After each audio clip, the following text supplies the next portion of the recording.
Bonjour à tous, on va pouvoir démarrer. Eric, tu es là? Oui, je suis là. Bonjour. Bonjour à tous. Alors, merci à tous de nous rejoindre pour ce webinaire sur le thème de la modernisation d'applications IBMI et plus particulièrement l'approche projet pour engager un projet de modernisation. Alors, je m'appelle Myriam Desjouet, je suis consultante architecte IBMI en charge des offres Cloud Power, Infogérance et services IBMI chez Groupe Easy.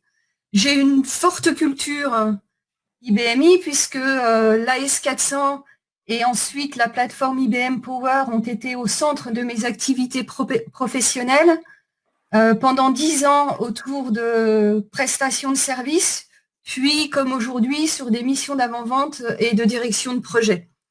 Je vais partager l'animation de ce webinaire avec Eric Damois, qui va se présenter à son tour.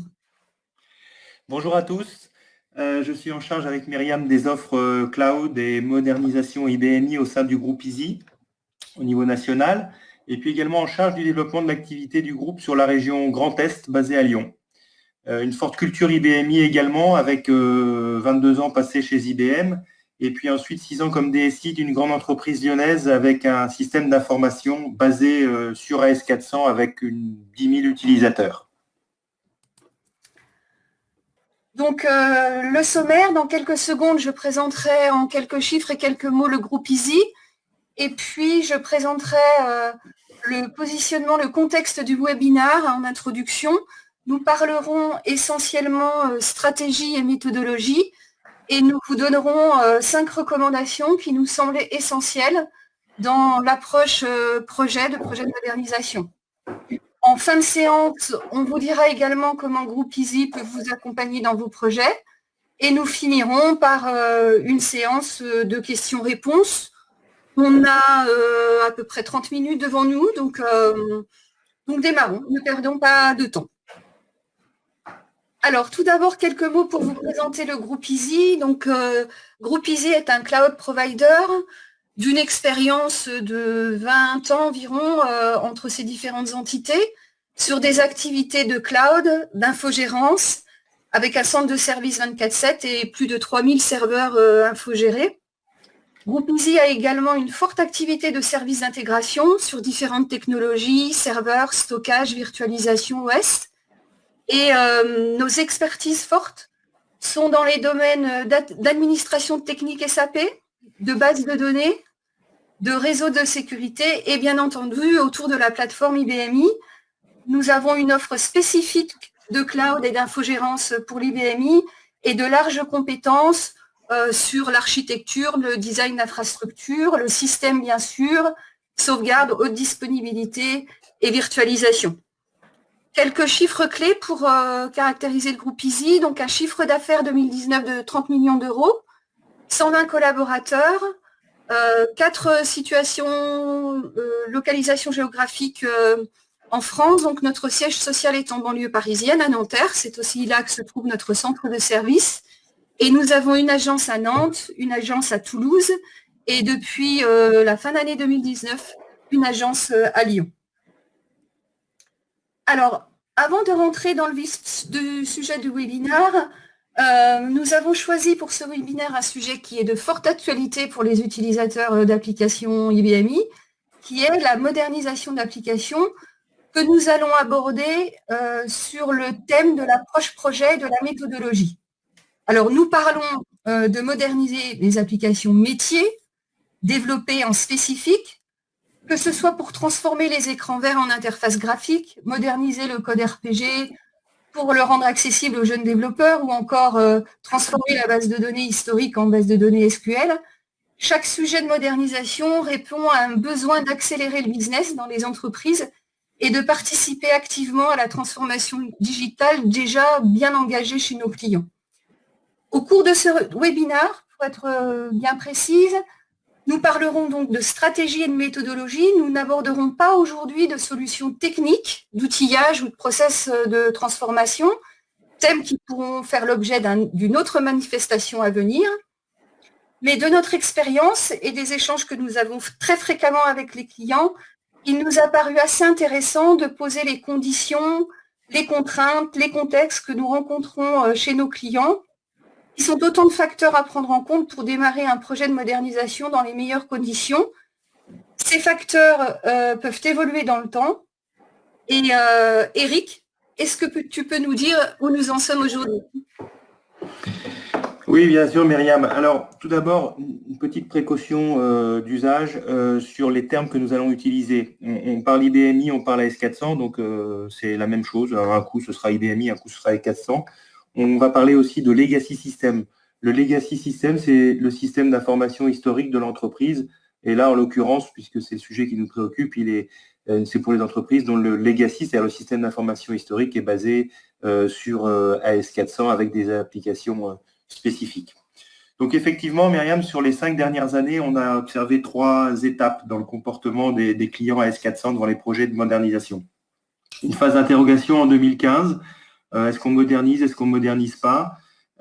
Puis ensuite, une phase de consolidation dans les années 2018 avec l'émergence de solutions techniques.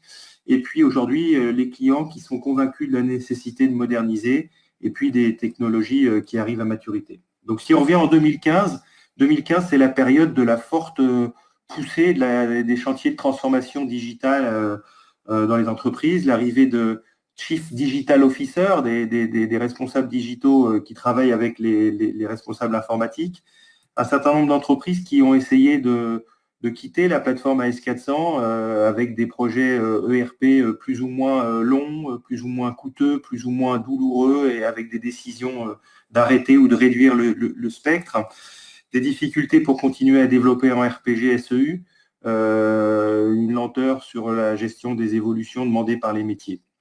Et puis en parallèle, en 2015, il faut le dire, pas de technologie encore éprouvée ni présente sur le marché pour moderniser, puis une roadmap IBM pour le moins floue à l'époque sur le devenir de la S400. Et puis progressivement, un marché qui s'affirme dans les années 2018. On commence à avoir des solutions qui se présentent sur le marché de bonne facture, des partenaires qui s'imposent, des clients qui ont lancé des premiers projets et avec des témoignages de projets réussis. En parallèle, en 2018, on s'aperçoit que la tentative de faire cohabiter les équipes et le monde de la S400 avec les nouvelles équipes informatiques qui travaillent sur les projets et les nouvelles solutions digitales s'avère de plus en plus difficile et mène souvent à des impasses et des projets qui dérapent et qui avortent.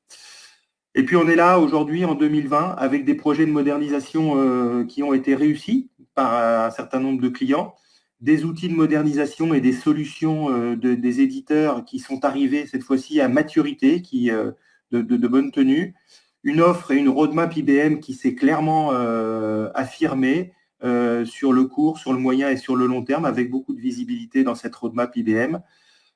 Donc autant de facteurs qui permettent aux clients aujourd'hui de pouvoir se lancer dans ce projet de modernisation. Donc la technologie est là, le besoin est là chez les clients pour ouvrir et moderniser ce legacy AS400. Ça devient même une priorité pour bon nombre d'entre eux.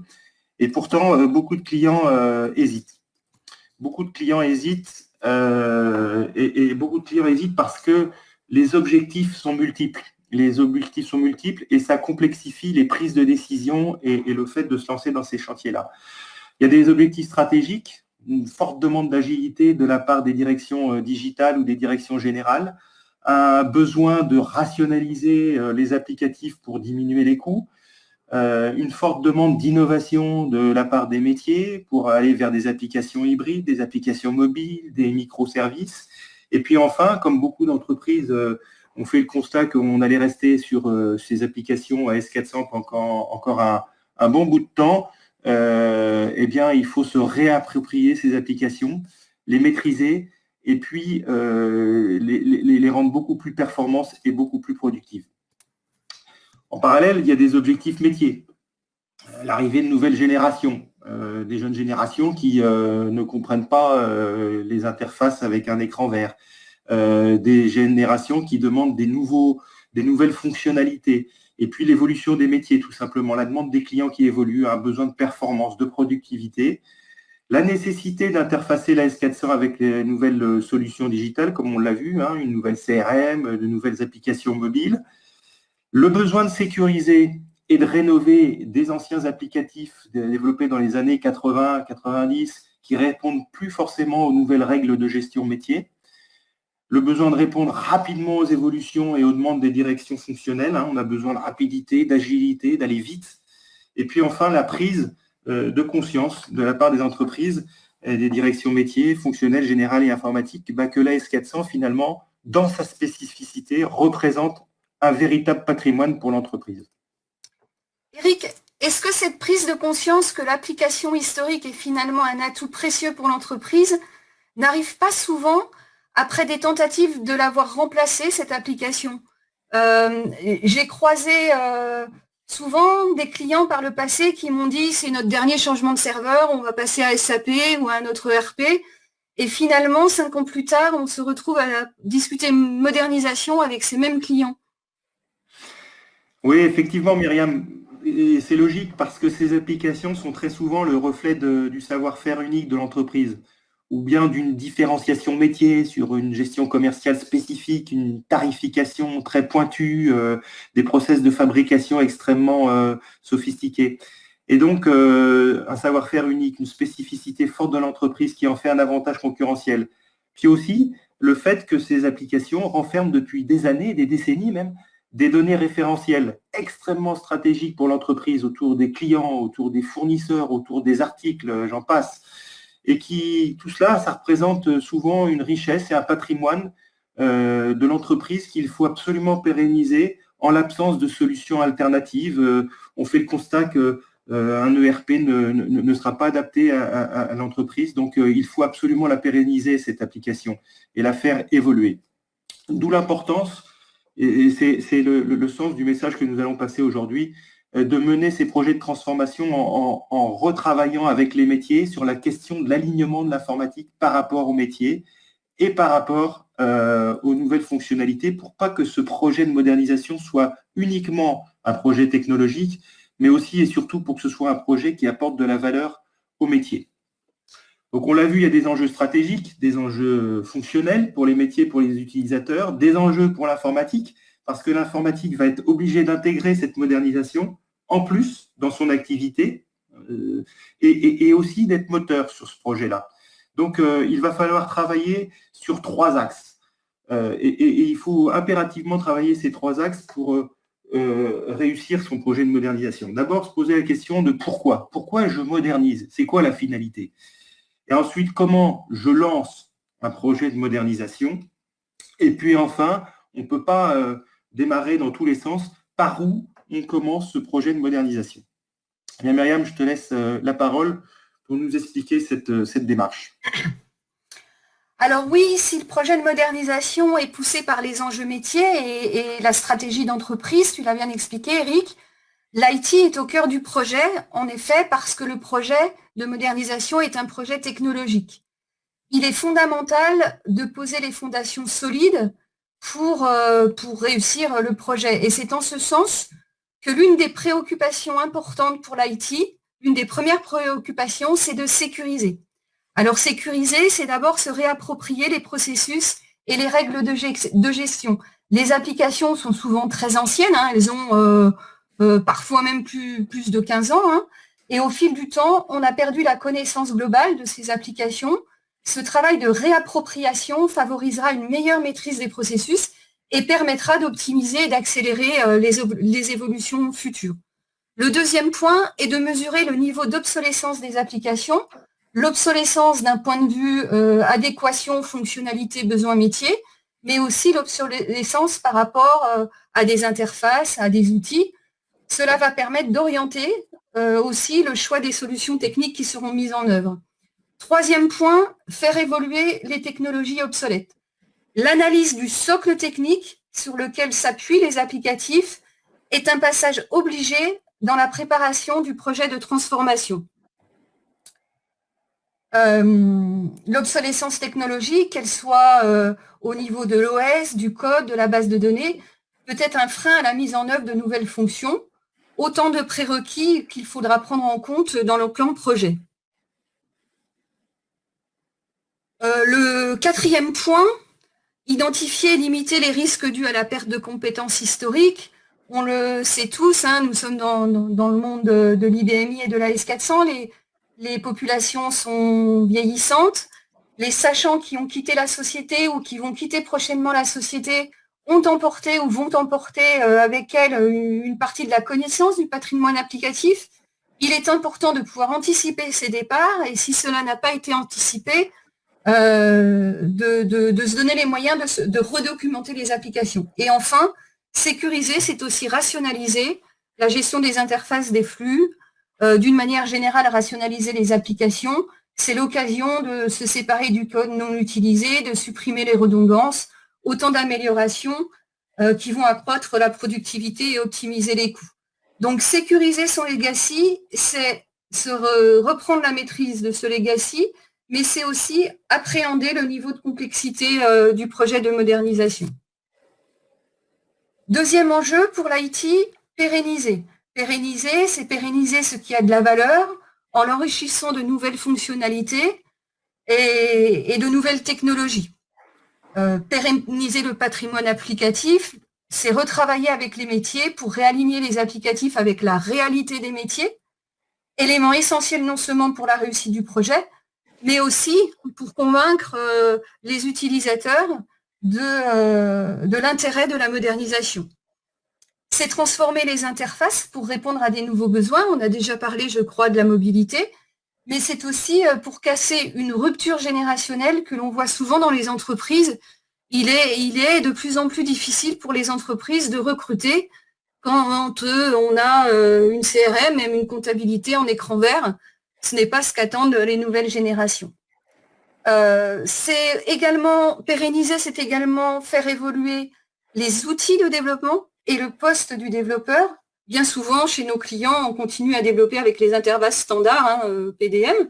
Donc la modernisation, ça va forcément passer par l'intégration de nouvelles interfaces plus collaboratives et plus accessibles aussi aux nouvelles générations. Et enfin, le dernier point, pérenniser l'organisation, c'est recréer une dynamique dans les équipes autour du projet de modernisation à travers les nouvelles technologies, plus motivantes au quotidien, et surtout indispensable non seulement pour le projet, mais aussi pour pouvoir intégrer, encore une fois, les nouvelles générations de développeurs. Donc, sécuriser, pérenniser, et dernier point, ouvrir le legacy, c'est se donner les moyens technologiques pour répondre aux besoins d'intégration de nouveaux services. L'ouverture du legacy aux nouvelles bases de données, aux nouveaux services, va permettre aux métiers de gagner en réactivité, en flexibilité. C'est par exemple d'utiliser des services qu'on va aller chercher dans le cloud autour de l'intelligence artificielle ou d'autres services pour enrichir les applications. Ça peut être à l'inverse de fournir des microservices aux applications périphériques pour le rendu des processus de gestion du legacy. En tout cas, l'enjeu pour l'IT, c'est de devenir que le SI IBMI devienne le fournisseur et le garant des données référentielles du système d'information. Alors, on a abordé les différents enjeux stratégiques pour l'IT. Maintenant que nous sommes convaincus, comment démarrer ? Et le comment, ici, on l'entend en quelles sont les bonnes questions à se poser avant d'engager un projet de modernisation. Bien souvent, Eric pourrait vous raconter plein d'anecdotes de ce type. On rencontre des clients qui nous disent être convaincus de la nécessité de moderniser, mais que ne savent pas par quel bout prendre le projet, si je peux m'exprimer ainsi. Comment vendre le projet en interne, comment intégrer le projet dans la feuille de route du SI global, quelle méthodologie projet adopter. Vendre le projet, c'est une vraie réflexion dans les entreprises, car la modernisation est perçue en général d'abord comme un projet technologique. Que l'on soit dans une grosse structure ou dans une petite entreprise, ou moyenne entreprise où le responsable IT est aussi le décideur du projet, il est important de qualifier les besoins, de décrire précisément ce que la modernisation va apporter en termes de bénéfices métiers, parce qu'à un moment donné ou l'autre, il va falloir convaincre en interne un responsable fonctionnel, un responsable d'études, un responsable des achats ou une direction générale, que la modernisation va apporter des vrais bénéfices pour le business. On veut transformer la base de données en SQL, mais quel bénéfice pour les métiers? Peut-être une simplification en supprimant la double saisie à certains endroits ou en supprimant les moulinettes de conversion. Pour d'autres, plus de fonctionnalités et de facilité pour les analyses financières. L'objectif, c'est de pouvoir mesurer les bénéfices en termes de bénéfices métiers. Pour cela, il faut construire un exec summary, c'est-à-dire formuler les objectifs, les bénéfices attendus, la trajectoire que l'on se donne pour y arriver et les phases transitoires. Cet executive summary ou cette feuille de route, c'est sans doute le point de départ crucial du projet de modernisation. Les autres points sont assez classiques dans une approche projet. Il faut traiter le projet de modernisation en mode projet parce qu'il va y avoir une gouvernance forte, car beaucoup d'entités dans l'entreprise peuvent être concernées par le projet. Chaque phase doit être dimensionnée, planifiée. Il va y avoir des phases d'analyse, de POC, d'opérations techniques, de tests, de validation utilisateur, tout ce qui est de plus, on va dire, classique dans un projet IT. L'autre point à prendre en compte dans le comment, c'est de mesurer les besoins en ressources. En compétences, est-ce qu'il va falloir former les équipes aux nouvelles technologies, mais c'est également d'évaluer les besoins en ressources en termes de charges, parce que le projet de modernisation, bien souvent, il s'inclut dans une feuille de route où il y a déjà des projets d'évolution, de maintenance, et que ce sont bien souvent les mêmes ressources dans les équipes qui vont être sollicitées pour le projet de modernisation. Donc, bien évaluer les besoins en ressources et d'identifier les interactions avec les projets périphériques existants, parce qu'en effet, ça peut avoir un impact non négligeable sur le planning. Si à un moment donné, on a besoin de solliciter les mêmes ressources sur les projets de maintenance que sur le projet de modernisation, forcément, on a un impact sur les charges et sur le planning. Et puis enfin, comme tout projet, il faut établir le budget. Le projet de modernisation va coûter en licence, en outillage, en ressources de sous-traitance peut-être.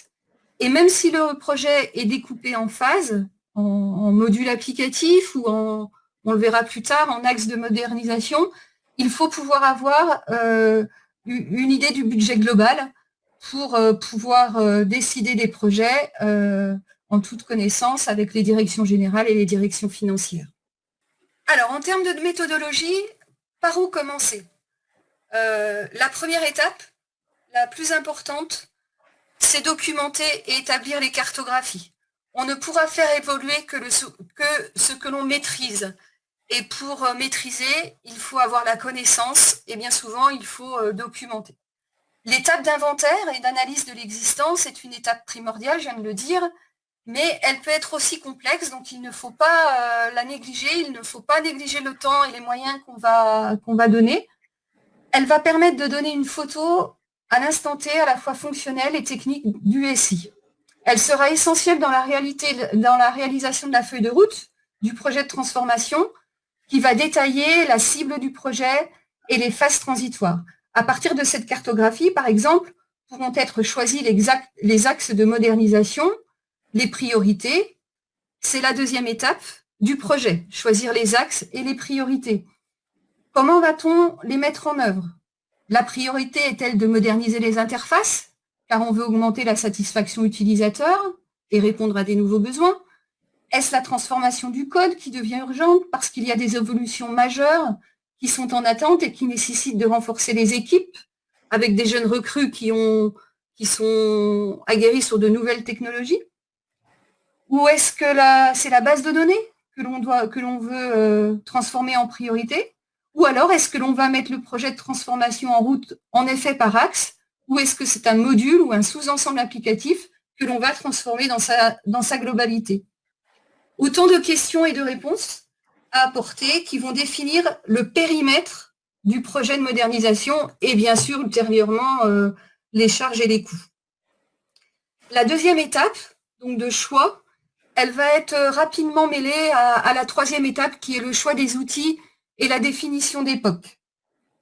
Un projet de modernisation va, à un moment donné, vous permettre, va nécessiter d'analyser les solutions du marché, de rencontrer les différents acteurs qui œuvrent sur les solutions de transformation, peut-être d'évaluer les solutions avec des témoignages clients et certainement, inévitablement, je dirais presque, de passer par un POC.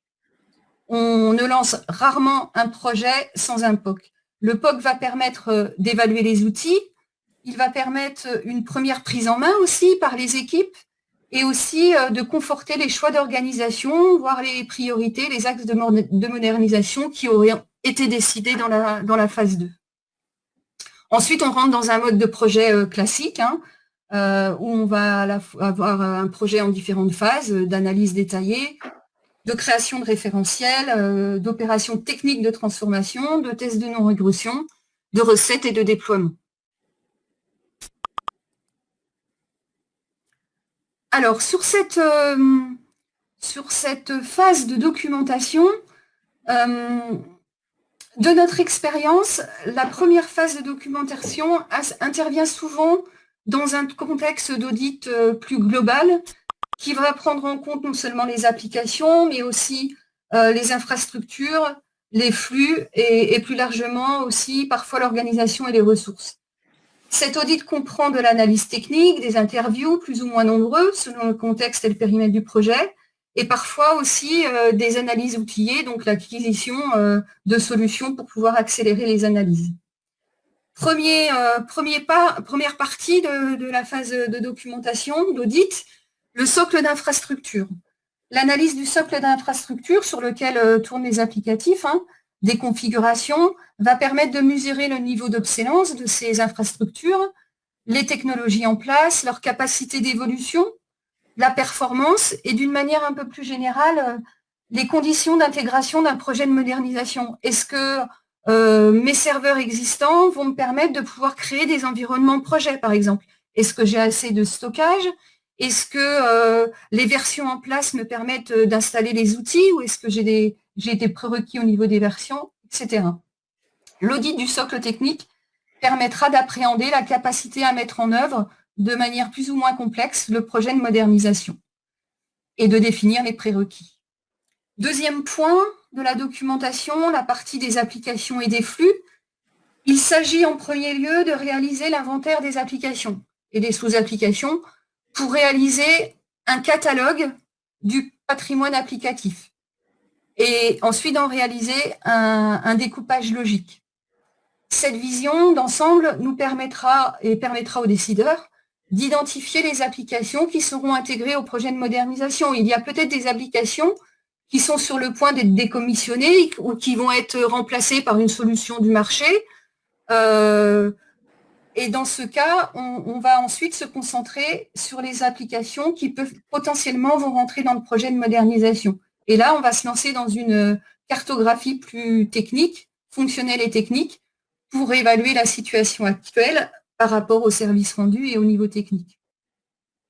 Un premier niveau d'analyse est réalisé aussi sur les flux et les interfaces. Alors, je dis volontairement un premier niveau d'analyse parce qu'une analyse des flux peut être très complexe et qu'à ce stade, il s'agit de mettre en évidence les interactions entre les applications pour notamment pouvoir souligner les impacts et les effets de bord associés au changement et au projet de modernisation.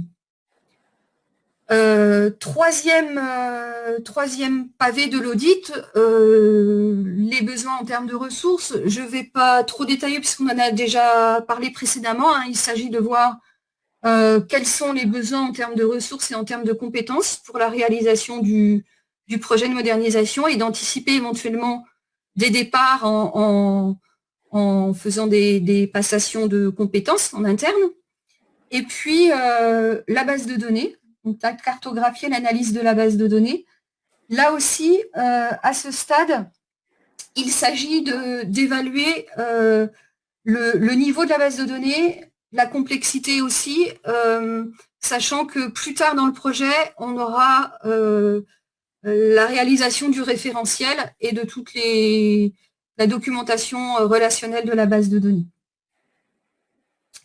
Donc, au-delà de documenter le patrimoine applicatif, cette phase de documentation et de cartographie va permettre d'identifier les prérequis à l'engagement du projet de modernisation et va aider à dimensionner et à dimensionner en termes de budget aussi le projet.